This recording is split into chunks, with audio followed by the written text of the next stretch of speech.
நீங்கள் பார்த்து கொண்டிருப்பது உங்கள் ஜாஷுவா டிவி. சகல ஜனங்களுக்கும் நற்செய்தி.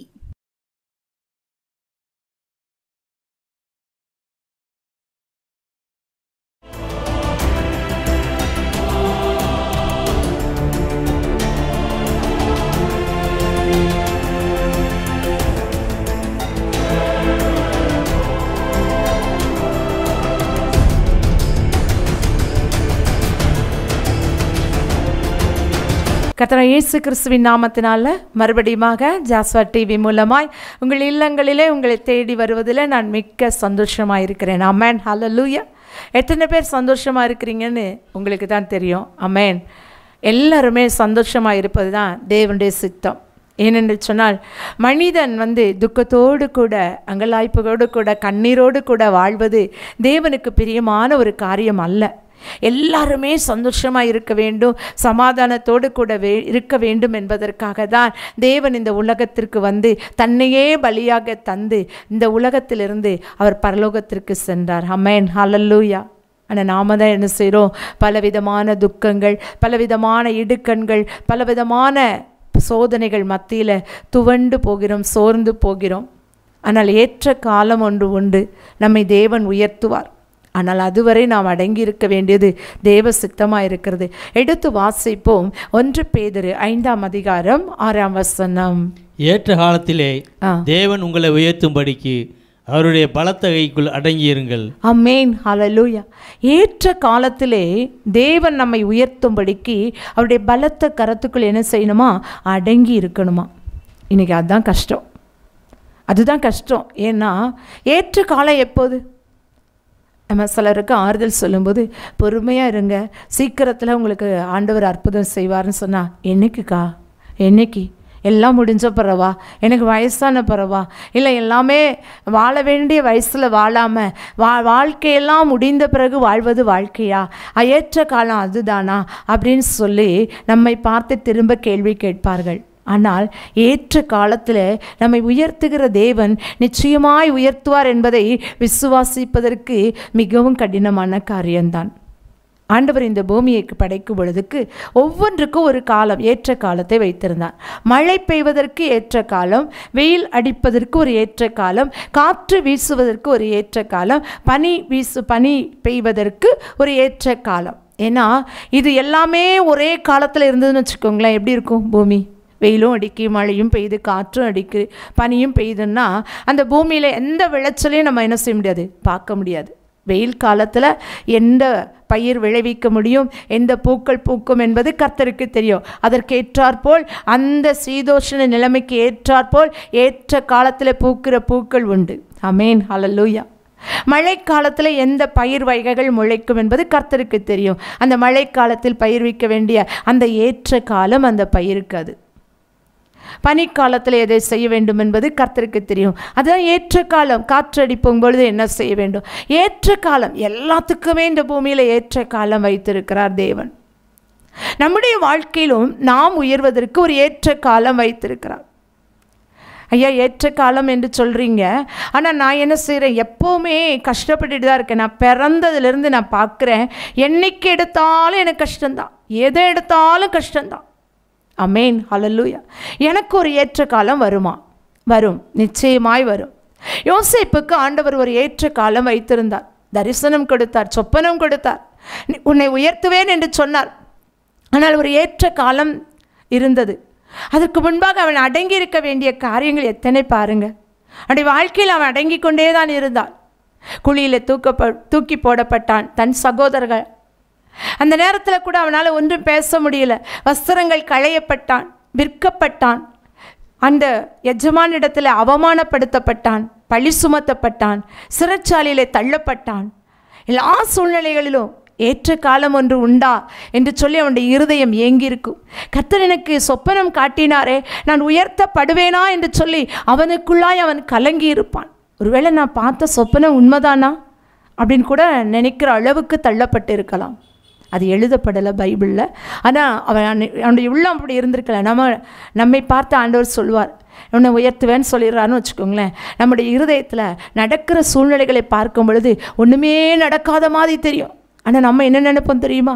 ஆண்டவர் சொன்னது பொய்யா உண்மையா எனக்கு தெரியலையே, ஆனால் சொன்னாரே அது உண்மையா, என்னை உயர்த்துவாரா, அது எந்த காலம், அது ஏற்ற காலம் எப்போ? நம்ம பிள்ளைங்களை பார்த்து சொல்லுவோம், கொஞ்சம் பொறு நான் வாங்கி தரேன். எப்போ வாங்கி தருவீங்க? என்னைக்கு? எல்லாம் முடித்ததுக்கப்புறமா, அந்த மாடல்லாம் போனதுக்கப்புறம் நீங்கள் வாங்கி கொடுத்து அதை நான் மட்டும் போடவா அப்படின்னு கேட்பாங்க.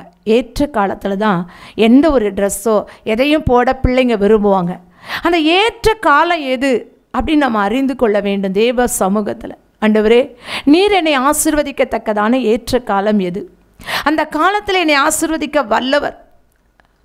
அந்த ஏற்ற காலத்தில் என்னை உயர்த்தும்படிக்கு உம்முடைய பலத்த கரத்துக்குள் நான் அடங்கி இருக்கணும். அந்த பலத்த கரம், அவருடைய கரம் நன்மை செய்கிற கரம், ஒருபோதும் யாரையும் என்ன செய்யாது, அது தள்ளவே தள்ளாது. அந்த நன்மை செய்கிற கரத்தில் அடங்கி இருக்கணுமா? எப்படி அடங்கி இருக்கணும்? அவர் சொல்வதை கேட்டு, அவருடைய வார்த்தையை கேட்டு, அவர் என்ன சொல்கிறாரோ அதன்படி செய்ய நம்மை ஒப்பு கொடுக்க வேண்டும். தேவ ஜனங்களை பார்த்து ஆண்டவர் சொன்னா, நீங்கள் சும்மா இருங்க, நான் யுத்தம் பண்ணுவேன். அடங்கி இருந்தாங்க. ஆண்டவர் யுத்தம் பண்ணினார். செங்கடல் வந்தது, செங்கடல் வந்தது. அவர்கள் வெட்டாந்தரையில் நடந்து போவது போல நடந்து போனார்களே தவிர பார்வோனோடு அவர்கள் யுத்தம் பண்ணவில்லை. கர்த்தர் யுத்தம் பண்ணினார், சொன்னபடி செய்தார். ஏற்ற காலத்தில் அவர்களை உயர்த்துவதற்காக, அவர்களை கொண்டு அவருடைய நாமம் மகிமைப்படுவதற்காக அந்த செங்கடலை பிளந்து பார்வோனை அந்த ஆழியில் அமிழ்த்துப்பட்ட தேவன் நம்முடைய தேவன். அந்த ஏற்ற காலம், அந்த ஏற்ற காலம் வரும் வரை தேவ சமூகத்தில் காத்திருக்க வேண்டியது நம்முடைய கடமையாக இருக்கிறது. நெடுங்காலமாய் நான் காத்திருக்கிறேன். எவ்வளோ நாள் காத்திருக்கிறேன்னு தெரியுமா உங்களுக்கு? அதெல்லாம் தெரியாது. நான் காத்திருந்தே எனக்கு அப்படியே சோர்ந்து போயிட்டேன். இனி என்னால் காத்திருக்கிற சூழ்நிலை இல்லை. ஏற்ற காலம் எப்போ வந்தாலும் சரி, வராட்டாலும் சரி, என்னால் முடியாதுப்பா காத்திருக்க அப்படின்னு சொல்கிறீங்களா? கர்த்தர் உங்களுடைய வாழ்க்கையில் ஒரு ஜீவ விருட்சத்தை கொடுக்கத்தான் நெடுங்காலமாக உங்களை காத்திருக்க வைத்தார், அடங்கி இருக்க வைத்தார். அவருடைய பலத்த கரத்துக்குள் அடங்கி இருக்க வேண்டும். வேதத்தில் கூட ஒரு சகோதரியை நாம் பார்க்கிறோம், ஆகார். எடுத்து வாசிப்போம். ஆகார், அந்த ஆதியாகமம் 16ஆம் அதிகாரம் வசனம் சொல்லி வாசிங்க. 16ஆம் அதிகாரம் 4ஆம் வசனம். அவன் ஆகாரோடு சேர்ந்தபோது அவள் கர்ப்பம் தரித்தாள். அவள் தான் கர்ப்பவதியானதை கண்டபோது தன் நாச்சியாரை அற்பமாக எண்ணினாள். ஆமென், ஹல்லேலூயா. இங்கே நாம பார்க்கிறோம், சாராய் ஆபிராம் இவங்க 2 பேருக்கும் குழந்தை இல்லை. ஆனால் கர்த்தர் சொன்னார், உங்களுக்கு ஒரு குழந்தையை கொடுப்பேன், ஒரு குமாரனை நீ பெறுவாய்ன்னு சொல்லி. காத்திருக்க அவங்க விரும்பலை, அடங்கி இருக்க அவங்க விரும்பலை. அதனால என்ன செஞ்சாங்கன்னா, அதுக்கு முன்னாடியே ஒரு குழந்தையை பார்க்கணும் அப்படின்னு நினச்சதுனால தன்னுடைய அடிமை பெண்ணாகிய ஒரு எகிப்திய பெண்ணாகிய ஆகாரை ஆபிராமுக்கு கொடுக்கிறாள் சாராய். இந்த சாராய் ஆபிராமைக்கு அந்த ஆகாரை கொடுத்த போது அவள் என்ன செய்கிறாள்? கர்ப்பம் தரித்து ஒரு குமாரனை கர்ப்பம் தரிக்கிறாள். இந்த கர்ப்பம் தரித்ததன் நிமித்தம் தன்னுடைய எஜமாட்டியை அற்பமாக எண்ணுகிறாள். பாத்தியா, நான் உடனே கர்ப்பமாயிட்டேன், உனக்கு அந்த தகுதியே இல்லை, நீயெல்லாம் ஒரு தகுதி இல்லாத மனுஷி என்று சொல்லி அற்பமாக எண்ணுகிறார். ஒருவேளை இன்னைக்கு நீங்கள் கூட உங்கள் வாழ்க்கையில் யாருக்காவது ஏதாவது நன்மை செய்திருக்கலாம். நன்மை செய்ததுக்கு அப்புறம் அந்த நன்மையை பெற்றுக்கொண்டு அவங்க உங்களை பார்க்கும் பொழுது அற்பமாக பார்க்கலாம். உங்களுக்கு என்ன தகுதி இருக்குது? நாங்கள் எவ்வளோ பெரிய ஆட்கள் தெரியுமா? நாம் போட்ட ஒரு காரியமாக இருக்கலாம், நாம் கொடுத்த பணத்தை வைத்து முன்னேறியிருப்பார்கள், இல்லை நம்ம ஜெபித்த ஜெபத்தை வைத்து முன்னேறியிருப்பார்கள், நம்ம சொன்ன வார்த்தையை வைத்து முன்னேறியிருப்பார்கள். வாழ்க்கையில் பிழைத்துக்கொள் என்று சொல்லி செய்த காரியத்தின் நிமித்தம் பிழைத்து இன்றைக்கு தழைத்திருப்பார்கள். ஆனால் அவங்க நம்மளை பார்த்து ஏளனமாய் அற்பமாய் எண்ணும் பொழுது அந்த இருதயம் எவ்வளவாய் வேதனைப்படும். 5ஆம் வசனத்தை வாசிப்போம். அப்பொழுது சாராய் ஆபிரகாமை நோக்கி எனக்கு நேரிட்ட அநியாயம் உமது மேலும் சுமரும். என் அடிமை பெண்ணை உம்முடைய மறியலே கொடுத்தேன். அவள் தான் கர்ப்பவதியானதைக் கண்டு என்னை அற்பமாக எண்ணுகிறாள். கர்த்தர் எனக்கும் உமக்கும் நடு நின்று நியாயம் தீர்ப்பாராக என்றாள். ஆமென், ஹல்லேலூயா. இப்போ இந்த சாராய் தான் ஆபிரகாமுக்கு என்ன செய்தா? இந்த ஆகாரை கொடுத்தாள். ஆனால் இப்போ சொல்கிறா, இந்த எனக்கு நேரிட்ட இந்த அநியாயம் உங்கள் மேலே என்ன செய்யும்? சுமரும். இந்த தண்டனை உமக்கு உண்டு. உம்மால தான் அவள் இவ்வளோ தைரியமாக இருக்கிறா. இன்றைக்கி அப்படி நம்ம பழி சுமத்தப்படுறோமா? அவங்க எனக்கு இந்த காரியத்தை செய்த நிமித்தம் நான் இன்னைக்கு இந்த பாடுபடுறேன்னு சொல்கிறீங்களா? சாராய் தான் ஆகாரை ஆபிரகாமுக்கு கொடுத்தாள். ஆனால் இப்போ என்ன சொல்கிறா, உம்மால தான் எனக்கு இந்த நியாயம் இல்லாமல் போயிடுச்சு, அநியாயம் வந்துருச்சு, உங்கள் மேலே தான் இந்த பழி என்ன செய்யும், சுமரும். நான் உங்ககிட்ட கொடுத்த இந்த பெண் கர்ப்பவதியானது உடனே என்ன செய்கிறா, அற்பமாக என்றா, இவ எதுக்கும் லாயக்கில்லாதவள். இன்றைக்கி நிறைய பேர் அப்படி தான் நம்மை வைத்து முன்னேறி இருப்பார்கள். ஆனால் நம்ம பார்க்கும்போது எப்படி பார்ப்பாங்க, அற்பமாக, நீங்களாம் இந்த அளவுக்கு முன்னேற முடியுமா, இந்த அளவுக்கு வர முடியுமா அப்படின்னு சொல்லி நம்மை அற்பமாய் பார்க்கும் பொழுது நம்முடைய இருதயம் வெகு பாடுபடும். அதே போல தான் இங்கே சாராயை ஆகார் அற்பமாக எண்ணினார். அப்போ உடனே சொல்கிறா, தேவன் தான் நடுவில் நின்று நியாயம் விசாரிக்கணும், வேற யாரும் விசாரிக்க முடியாது. நான் நன்மை செய்யப்போ எனக்கு என்ன செஞ்சிருச்சு, தீமை வந்துருச்சு. என்ன அவள் அற்பமாக என்றா, எவ்வளோ ஏளனமாக பார்க்குறா. நான் கர்ப்பவதி ஆகிட்டேன், உன்னால் ஒன்றும் செய்ய முடியலையேன்னு சொல்லி அவள் என்னை எவ்வளோ கேவலமாக நினைக்கிறா அப்படின்னு சொல்கிறா. 6வது வசனம் வாசிப்போம். அதற்கு ஆபிரகாம் சாராயை நோக்கி, இதோ உன் அடிமைப்பெண் உன் கைக்குள் இருக்கிறாள், உன் பார்வைக்கு நலமானபடி அவளுக்கு செய் என்றான். அப்பொழுது சாராய் அவளை கடினமாய் நடத்தினபடியால் அவளை விட்டு ஓடிப்போனாள். ஆமென், ஹல்லேலூயா. இங்கே ஆபிரகாம் சொல்கிறான், என்ன சொல்கிறான்னா, இன்னும் உன் அடிமை பெண்பா, அவள் உன் கையில் தான் இருக்கிறா, நீ என்ன வேணாலும் செஞ்சுக்கோ, உன் பார்வைக்கு என்ன நல்லதுன்னு தோணுதோ அதை செய்யின்னு சொல்கிறான். உரிமை கொடுத்ததுனால என்ன பண்ணுறாங்கன்னா, அவளை கடினமாய் நடத்துகிறான். ஒருவேளை நான் சும்மா தான் அவங்கள அற்பமாக நினைப்பது போல் நினச்சேன், என் இருதயத்தில் கூட நான் அப்படி நினைக்கல, ஆனால் இன்றைக்கி என்னை கடினமாக நடத்துகிறாங்க என் எஜமானன். நான் நல்லா வேலை செய்கிறேன், ஆனால் என்னை என்ன செய்கிறாங்க, கடினமாக என்னை உழைக்க வைக்கிறாங்க, என் மேலே வேலை சுமையை அதிகமாக்குறாங்க, என்னால் இதை தாண்டி சொல்ல முடியல. நான் என்ன செய்வேன், என் குடும்பத்தில் நான் உழைத்து ஒன்றுமில்லாமல் நான் போனேன், ஆனால் என்ன கடினமாக பேசுகிறாங்க, கடினமாக நடத்துகிறாங்க, நான் இதுக்கு மேலே என்ன செய்கிறதுன்னு எனக்கு தெரியலை அப்படின்னு சொல்கிறீங்களா? ஆகார் ஓடி போனாள். ஆனால் நீங்கள் தேவ சமூகத்துக்கு ஓடி வாருங்கள், தேவன் உங்களை பலப்படுத்துவார்.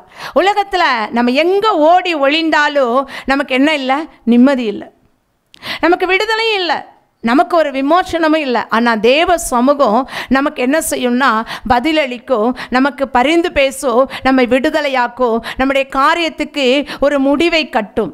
ஆமென், ஹல்லேலூயா. இந்த ஆகார் ஓடி போகிறா, ஐயோ என் மேலே எவ்வளோ கடினமாக நடத்துகிறாங்க, என்னை எவ்வளோ கஷ்டப்படுத்துகிறாங்க. ஒருவேளை அவளை இருக்கிற எல்லா வேலையும் செய்ய வச்சு அவளை ஒருவேளை கஷ்டப்படுத்தி இருக்கலாம், அடிமையாக நடத்தி இருக்கலாம், வீட்டில் இருக்கிற அத்தனை வேலையை அவளை செய்ய வைத்திருந்திருக்கலாம். ஏன்னா அவள் எஜமாட்டி சாராய், ஆகார் அடிமை பெண். இன்றைக்கி நீங்கள் அடிமைப்படுத்தப்பட்டு கொண்டு இருக்கீங்களா? நான் லேசாக அற்பமாக எண்ணிட்டேன் எஜமானனை எஜமாட்டியை, அதனால் என்ன செய்கிறாங்க, என்னை அடிமையாக நடத்துகிறாங்க அப்படின்னு சொல்கிறீங்களா? ஆண்டவர் சொல்கிறார், நீ அடிமைப்பட்டு போவதில்லை, உன்னை விடுதலையாக்க நான் வந்திருக்கிறேன். யாரும் யார் கையிலும் இருப்பது தேவ சித்தமல்ல, எல்லாரையும் தேவன் ஆசீர்வதிக்கவே இந்த உலகத்திற்கு கடந்து வந்தார். 6வது வசனம் வாசிப்போம். அதே அதிகாரம் 16:6. அதற்கு ஆபிரகாம் சாராயை நோக்கி, இதோ உன் அடிமைப்பெண் 7 வாசிங்க. கர்த்தருடைய தூதனானவர் அவளை வனாந்தரத்திலே சூரூருக்கு போகிற வழி அருகே இருக்கிற நீரூற்றண்டையில் கண்டு, சாராயின் அடிமைப்பெண்ணாகி ஆகாரே, எங்கே இருந்து வருகிறாய், எங்கே போகிறாய் என்று கேட்டார். அவள், நான் என் நாச்சியாராகிய சாராயை விட்டு ஓடிப்போகிறேன் என்றாள். ஆமென், ஹல்லேலூயா. இப்போ ஆண்டவர் அவளை சந்திக்கிறார், கர்த்தருடைய தூதனானவர் அவளை சந்திக்கிறார். சந்திக்கும் போது அவர் கேட்கிறார், நீ எங்கிருந்து வர்ற? சாராயின் அடிமை பெண்ணாகிய ஆகாரே, நீ எங்கிருந்து வர்ற? அப்போ ஆண்டவருடைய சித்தம் அந்த இடத்துல அடிமையாக இருக்க வேண்டும், அங்கே தான் நீ இருக்க வேண்டும், அங்கிருந்தான் உன்னை உயர்த்துவேன் என்பது ஆண்டவருடைய சித்தம் ஆகாருக்கு. அதனால தான் அவர் கேட்குறார், அடிமை பெண்ணாகிய சாராயின் அடிமை பெண்ணாகிய ஆகாரே. ஏன் ஆண்டவர் ஆகாரேன்னு கூப்பிட்டுருக்கலாம்ல? நீ எங்கேருந்து வருகிறாய், எங்கே போகிறாய்? ஏன் எங்கேருந்து வர்றதுன்னு ஆண்டவருக்கு தெரியாதா? அடிமை பெண்ணுன்னு சொன்னார், சாராயின் அடிமை பெண்ணுன்னு கூப்பிட்ட ஆண்டவருக்கு சாராய்கிட்ட இருந்து தான் நான் வர்றேன்னு தெரியாதா அப்படின்னு ஆகார் நினைத்திருக்கலாம். ஏன்னா அவளுடைய வாய்ப்பிறப்பை நாம் கேட்க வேண்டும் என்பது தேவனுடைய திட்டம். ஆமென், ஹல்லேலூயா. நீ எங்கே இருந்து வருகிறாய், எங்கே போகிறாய்? அவள் சொல்கிறா, என் நாச்சியார் அண்டையிலிருந்து நான் வருகிறேன், என் எஜமான இடத்துல, இந்த எஜமாட்டி இடத்துலேருந்து நான் வருகிறேன், நான் சாரா என்ற எஜமாட்டியின் இடத்திலிருந்து நான் வருகிறேன். ஆமென், ஹல்லேலூயா. இவள் இதை உணர வேண்டும். கர்த்தர் இதைத்தான் அனுமதித்திருக்கிறார் என்னுடைய வாழ்க்கையில் என்பதை உணர வேண்டும். ஒரு சில நேரங்களில் நாம் அடிமைப்பட்டு கிடப்பது போல, அடிமைத்தனத்தில் வாழ்வது போல, எல்லாரும் நம்மை அடிமைப்படுத்துவது போல நமக்கு தோன்றும். ஆனால் தேவன் நம் மேல் வைத்த திட்டம் நிறைவேறுவதற்காகத்தான் அந்த இடத்துல நாம் வைத்திருக்கிறார். நாம் ஓடி போக எங்கேயும் வழி இல்லை. ஏன்னா எங்கிருந்து வருகிறாய், எங்கே போகிறாய் என்று சொல்கிற தேவன் நம்மோடு கூட இருக்கிறார். அவருக்கு எல்லாமே தெரியும். நாம் எந்த இடத்துல இருக்க வேண்டும், யார் இடத்திலிருந்து வருகிறோம், யார் நம்மை ஆளுகை செய்கிறார்கள், யார் நம்மை நடத்துகிறார்கள், யார் நம்மை கடினமாய் நடத்துகிறார்கள், யார் நம்மை கொடுமைப்படுத்துகிறார்கள் என்பதெல்லாம் அவருக்கு தெரியும். ஆனாலும் சில நேரங்களில், சில வேளைகளில் ஆண்டவருடைய வாக்குறுதியின்படி வாழ்வது நம்முடைய வாழ்க்கையில் சித்தமாய் இருக்கிறபடியால் ஆகாரை பார்த்தவர் கேட்கிறார், நீ எங்கே இருந்து வருகிறாய், எங்கே போகிறாய் என்று சொல்லி. 8வது வசனம் வாசிப்போம். 8வது 16:8. சாராயின் அடிமை பெண்ணாய் ஆகாரே, எங்கே இருந்து வருகிறாய், எங்கே போகிறாய் என்று கேட்டார். அவள், நான் என் நாச்சியாரை சாராயை விட்டு ஓடிப்போகிறேன் என்றாள். 9. அப்பொழுது கர்த்தருடைய தூதனானவர், நீ உன் நாச்சியாரண்டைக்கு திரும்பி போய் அவள் கையின் கீழ் அடங்கிரு என்றார். ஆமென், ஹல்லேலூயா. இவ சொல்ற அழகா, நான் நாச்சியார் அண்டையிலிருந்து வருகிறேன். சாராய் என்னுடைய நாச்சியார், என்னுடைய எஜமாட்டி சாராய் என்று சொல்லி அவள் சொன்னது, நான் சாராய் இடத்துலேருந்து வருகிறேன். அப்போ தூதன் சொல்கிறான், திரும்ப போய் அவகிட்ட அடங்கிரு. ஆமென், ஹல்லேலூயா. நம்ம பார்த்து இப்படி சொன்னாங்கன்னா, இவங்களுக்கெல்லாம் அறிவு இருக்கா? நான் இங்கே எவ்வளோ கஷ்டப்படுறேன்னு தெரியுமா, எவ்வளோ வேதனைப்படுறேன்னு தெரியுமா, அங்கேயே போய் திரும்ப அடங்கிருன்னு சொல்கிறீங்களே, திரும்பவும் அந்த அடிமைத்தன வாழ்க்கை எனக்கு தேவையா, நான் அடிமையாகத்தான் வாழணுமா, இதுதான் என் வாழ்க்கையா அப்படின்னு சொல்லி நம்ம கேள்வி கேட்போம். ஆனால் ஆண்டவர் சில நேரங்களில், சில இடங்களில் நம்ம அடங்கி இருக்க சொல்வார். எதுக்கு தெரியுமா? நம்மை உயர்த்துவதற்காய், நம்ம ஏற்ற காலத்தில் உயர்த்தணும். அதனால் அந்த இடத்துல அடங்கி இருந்தால் தான் நாம் கற்றுக்கொள்ள வேண்டிய காரியங்கள் அநேகம் இருக்கும். சில நேரங்களில் நம்ம வாழ்க்கையில் நம்ம விரும்பாத பாதைகள், விரும்பாத காரியங்கள் நிறைய வரும். அப்போ நம்ம நினைப்போம், எதுக்காக இந்த பாதையில் ஆண்டவர் நடத்துகிறார், எதுக்காக இந்த நெருக்கம், எதுக்காக இந்த கண்ணீர், எதுக்காக இந்த கவலை, எதுக்காக இந்த வேதனை, ஏன் என் வாழ்க்கையில் இதெல்லாம் சம்பவிக்கு, நான் என்ன தப்பு பண்ணினேன் அப்படின்னு நம்ம கேட்போம். ஆனால் ஆண்டவர் அந்த பாதையில் நம்ம அடங்கி இருக்க வேண்டும் என்பது தேவனுடைய சித்தம். ஹல்லேலூயா. ஏன் அடங்கி இருக்கணும்னா, நமக்கு ஒரு உயர்வு வரப்போகிறது. அந்த நாட்களில் நம்ம எப்படி ஜெபிக்கணும்னா, இந்த உபத்திரவ நாட்களில், இந்த சோதனையின் காலத்தில், இந்த அடிமைத்தன வாழ்க்கையிலிருந்து நான் தாண்டி செல்ல எனக்கு பலன் தாரும். எல்லாருக்குமே பலன் இருக்காது. அடிமைத்தனப்படுத்து போகும்போது, அடங்கி இருக்க வேண்டிய சூழ்நிலை வரும்போது நம்மால் அடங்கி இருக்கவே முடியாது. ஏன் இவங்களுக்கெல்லாம் நம்ம அடங்கணும், ஏன் இவங்க வார்த்தைக்கு நம்ம கீழ்ப்படியணும், இப்படி பல விதமாக நாம் சிந்திக்கும் பொழுது ஆண்டவர் சொல்லுவார், நீ அடங்கிரு அப்படின்னு சொல்லுவார். ஆனால் நம்ம அடங்கி இருக்கணும்னா தேவ பலன் நமக்கு வேணும். அதனால தான் தேவ சமூகத்தில் ஜெபிக்கும் பொழுது, ஆண்டவரே எனக்கு அடங்கி இருக்க, நீர் உயர்த்தும் வரை அடங்கி இருக்க எனக்கு பலன் தாரும் என்று ஜெபிக்க வேண்டும். அப்படி ஜெபிக்கும் பொழுது கர்த்தர் நம்மை பலப்படுத்துகிறார். 10வது வசனத்தை வாசிப்போம். பின்னும் கர்த்தருடைய தூதரானவர் அவளை நோக்கி, உன் சந்ததியை மிகவும் பெருக பண்ணுவேன், அது பெருகி எண்ணி முடியாததா இருக்கும் என்றார். பின்னும் கர்த்தருடைய தூதனானவர் அவளை நோக்கி, நீ கர்ப்பவதியாய் இருக்கிறாய், ஒரு குமாரனை பெறுவாய், கர்த்தர் உன் அங்கலாய்ப்பை கேட்டபடியினால் அவனுக்கு இஸ்மவேல் என்று பெயரிடுவாயாக. ஆமென், ஹல்லேலூயா. இங்கே தேவன் சொல்கிறார், நீ அடங்கிருன்னு சொன்னது மாத்திரம் அல்ல, உனக்கும் ஆசீர்வாதங்களை நான் வைத்திருக்கிறேன், உன் சந்ததி என்ன செய்வேன், பெருக பண்ணுவேன். ஹல்லேலூயா, ஹல்லேலூயா. இன்னைக்கு நீ தனிமையாக வந்து அடங்கி இருக்கிற, என்னுடைய எஜமாட்டி இடத்துல நான் மாட்டிக்கிட்டேன், நான் அடிமைத்தனத்தில் இருக்கிறேன்னு நீ நினைக்கிற. ஆனால் ஆண்டவர் சொல்கிறா, நான் உன்னை பெருக பண்ணுவேன், உன்னை ஆசீர்வதிப்பேன், உன் சந்ததியை நான் என்ன செய்வேன், மிகவும் பலத்த ஜாதியாய் மாற்றுவேன். நீ இந்த இடத்துல வந்து நீ கர்ப்பவதியாக இருக்கிறா, அதனால் நான் என்ன செஞ்சேன், உங்கள் அங்கலாய்ப்பை கேட்டேன். ஐயோ, அடிமைப்பட்டு என் வாழ்க்கையில் நான் கஷ்டப்பட்டு என்றைக்குமே நான் அடிமைத்தனத்தில் தான் இருக்கிறேன். 10 ரூபாய்க்கு நான் யார்கிட்டையாவது நிற்கிற ஒரு சூழ்நிலை அப்படின்னு சொல்கிறீங்களா? ஒருவேளை சாப்பாட்டுக்காக நான் யார்கிட்டையாவது நிற்கிறேன், அடிமைப்பட்டு இருக்கிறேன் அப்படின்னு சொல்கிறீங்களா? ஆண்டவர் உங்களை பார்த்து தான் சொல்கிறார், நீங்கள் அடங்கி இருந்த காலம் கொஞ்சம், ஏற்ற காலத்தில் உங்களை உயர்த்துவேன், உங்கள் அங்கலாய்ப்பை நான் கேட்டேன் என்று கர்த்தர் சொல்கிறார். ஹல்லேலூயா. அடங்கி இருக்கும் பொழுது கர்த்தர் நம்முடைய அங்கலாய்ப்பை கேட்கிற தேவனாய் இருக்கிறார். அவள் அழுதிருப்பாள் அல்லவா, அந்த வனாந்தரத்தில் எனக்கு ஏன் இந்த வேதனை, எனக்கு ஏன் இந்த சோதனை, நான் ஏன் இப்படி மாட்டிக்கிட்டேன் அப்படின்னு நினச்சிருப்பா. நான் மட்டும்னா இப்போ ஓடி போயிருப்பேன், எவ்வளவோ தூரம் ஓடி இருப்பேன். இன்றைக்கி எனக்கு வயிற்றில் ஒரு குழந்தையும் இருக்கிறது, நான் எங்கே ஓடுவேன், எவ்வளோ தூரம் என்னால் ஓட முடியும்னு கதறி இருப்பாள்ல. இன்றைக்கி அப்படி தான் நீங்கள் கதறீங்களா? என்னால் ஒன்றும் செய்ய முடியல, நான் அடிமையாக வாழ்ந்துகிட்டே இருக்கிறேன், என் அடிமைத்தனத்துக்கு ஒரு முடிவு வராதா, நான் அடிமைப்பட்டு இந்த நாள் வரை அங்கலாய்த்து கொண்டிருக்கிறேனே, எங்கலாய்ப்பை யாரும் கேட்க மாட்டாங்களா அப்படின்னு சொல்கிறீங்களா? கர்த்தர் உங்கள் அங்கலாய்ப்பை கேட்கிறார், உங்கள் கூக்குரலை அவர் கேட்கிறார். ஏற்ற காலத்தில் உங்களுக்கு உயர்த்தும்படிக்கு அவருடைய பலத்த கரத்தில் அடங்கி இருக்கும் பொழுது உங்களையும் ஆசீர்வதித்து உங்கள் சந்ததியும் பெருக பண்ணுகிற ஆசீர்வதிக்கிற ஒரு தேவனாய் அவர் கடந்து வருவார். அடங்கி இருக்கிறேன், அதனால் எனக்கு என்ன பிரயோஜனம் என்று நீங்கள் சொல்லி அழ வேண்டாம். கர்த்தர் உங்களை உயர்த்துவதற்காக தான், உங்களை மாத்திரமல்ல உங்கள் மூலம் உங்கள் சந்ததியும் ஆசீர்வதிப்பதற்காகவே இந்த பாதையில் நடத்துகிறார். ஆகையால் ஏற்ற காலத்திலே உங்களை உயர்த்தும்படிக்கு அவருடைய பலத்த கரத்துக்குள் அடங்கியிருப்பது தேவ சித்தம். அப்படி அடங்கியிருக்கிற ஒருவரையும் அவர் கீழே தள்ள மாட்டார். உயர்த்தி மகிழ்கிற ஒரு நல்ல தேவனை நாம் ஆராதிக்கிறோம். நம்ம எல்லோரும் நம்மை உயர்த்தும்படியாய் கண்களை மூடி ஜெபிப்போமா?